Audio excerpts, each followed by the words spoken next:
साथियों, रामायण में एक युद्ध देवी सीता ने भी लड़ा था। एक असुर के सामने श्री राम जी भी असहाय हो गए थे। तब रणभूमि में माता सीता को भी आना पड़ा था। क्या आपको पता है आखिर क्या है यह प्रसंग? कौन था वह असुर जिसके साथ हुआ था माता सीता का युद्ध? यही बात जानेंगे आज की इस वीडियो में।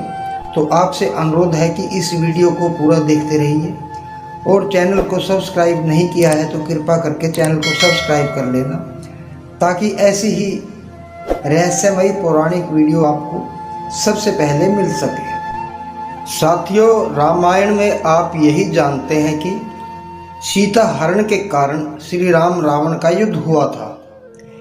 भीषण संग्राम के बाद रावण सहित सारा राक्षस समाज मारा गया और विभीषण राजा बने।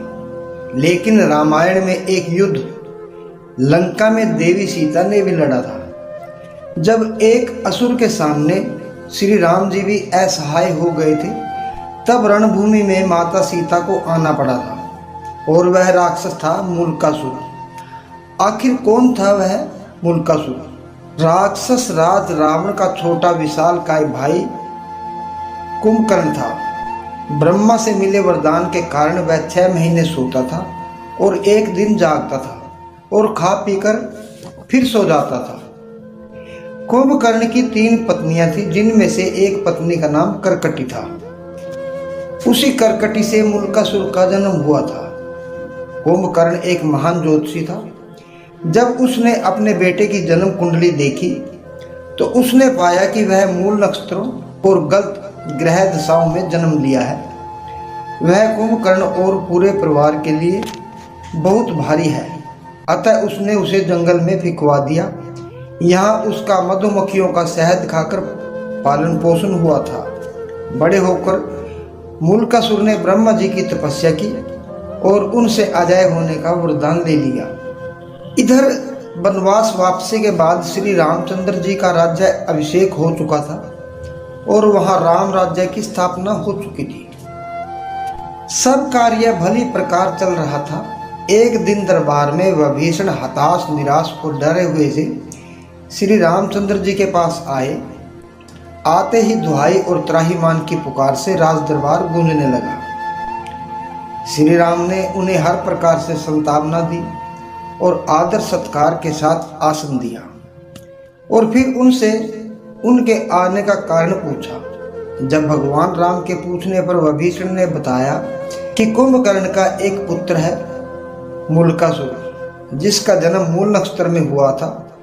इस कारण कुंभकर्ण उसे जंगल में छोड़ आया था, जहां मधुमक्खियों ने उसका पालन पोषण किया। मूलकासुर ने बड़ा होकर ब्रह्मा जी की घोर तपस्या की। उसकी तपस्या से खुश होकर ब्रह्मा जी ने उसे वरदान दिया था। उसी वरदान की वजह से वह बहुत शक्तिशाली हो गया और लंका में उत्पात मचा रखा है। हे प्रभु, जब उसे अपने पिता के वध के बारे में पता चला तो उसने यह प्रण ले लिया कि मैं पहले अपने चाचा विभीषण को मारूंगा, इसके बाद राम को। ऐसा कहते हुए विभीषण ने मूलकासुर के जन्म की सारी कथा कह सुनाई। विभीषण की गुहार पर श्री राम जी हनुमान, सुग्रीव और अपने भाइयों को साथ लेकर पुष्पक विमान से जल्द ही लंका पहुंचे। जब मूलकासुर को श्री राम के आने की बात मालूम हुई, वह भी राक्षसों की भारी सेना लेकर लड़ने के लिए लंका के बाहर आ गया। भयानक युद्ध छिड़ गया। काफी दिनों तक घोर युद्ध होता रहा, परंतु मूलकासुर भगवान श्री राम की सेना पर अकेले ही भारी पड़ रहा था। अयोध्या से पूरी सेना और सभी मंत्री गण भी आ पहुंचे। कई दिन तक लड़ते लड़ते जब कोई परिणाम नहीं निकला, तब भगवान श्री राम जी भी चिंता में पड़ गए।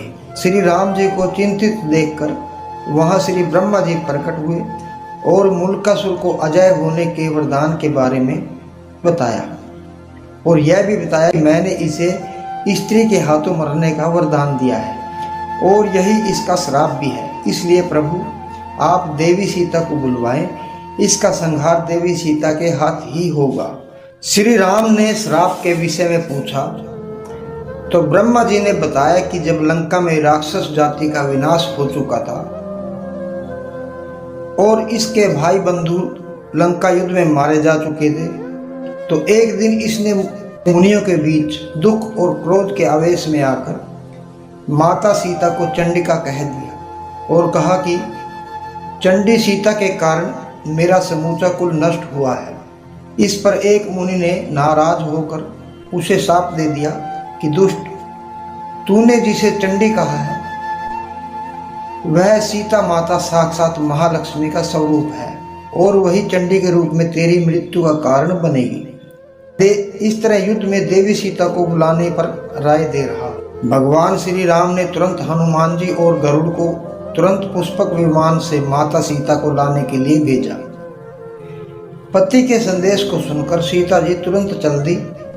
भगवान श्री राम ने युद्ध के बीच देवी सीता को सारा रहस्य बता ही रहे थे कि मूलकासुर ने अचानक धोखे से प्रहार कर दिया। फिर तो भगवती सीता को गुस्सा आ गया। माता सीता के शरीर से एक तामसी शक्ति निकली जिसका स्वरूप बहुत ही भयंकर और विशाल था। अष्टभुजाओं में अस्त्र शस्त्र के साथ विकराल रूप हुए भयंकर काली का रूप धारण किए।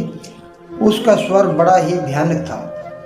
यह माता सीता की शक्ति चंडी के वेश में लंका की ओर बढ़ चली।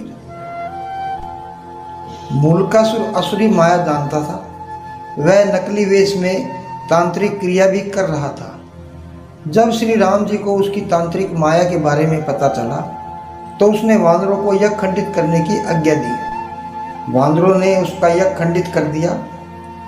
फिर मूलकासुर अपने असुर रूप में आकर देवी सीता के सामने आ गया और फिर उन्हें स्त्री समझकर कटु वचन बोलने लगा।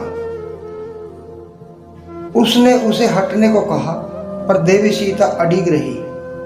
मूलकासुर ने कहा कि मैं स्त्रियों पर हाथ नहीं उठाता, परंतु देवी सीता ने क्रोध में कहा कि मूर्ख, मैं तेरी मृत्यु हूँ। इतना सुनकर असुर ने उन पर प्रहार किया। दोनों शक्तियों में घोर युद्ध चला। इसके बाद देवी सीता ने अपने चंडिकास्त्र से असुर का सिर धड़ से अलग कर दिया। इस प्रकार मूलकासुर नामक असुर का अंत हो गया। इसके बाद देवी सीता की चंडिका छाया उसमें समा गई और फिर श्री राम जी व भीषण को अभय देकर अयोध्या लौट आए। तो साथियों, यह थी माता सीता के मूलकासुर के वध की कथा। शायद आपको पसंद आए। अगर पसंद आई हो तो एक लाइक ज़रूर कर देना और चैनल को सब्सक्राइब नहीं किया है कृपया करके चैनल को सब्सक्राइब कर लेना ताकि ऐसी ही वीडियो आपको सबसे पहले मिलती रहे। मिलते हैं ऐसी ही एक और वीडियो में। तब तक के लिए जय श्री राम, जय माता की।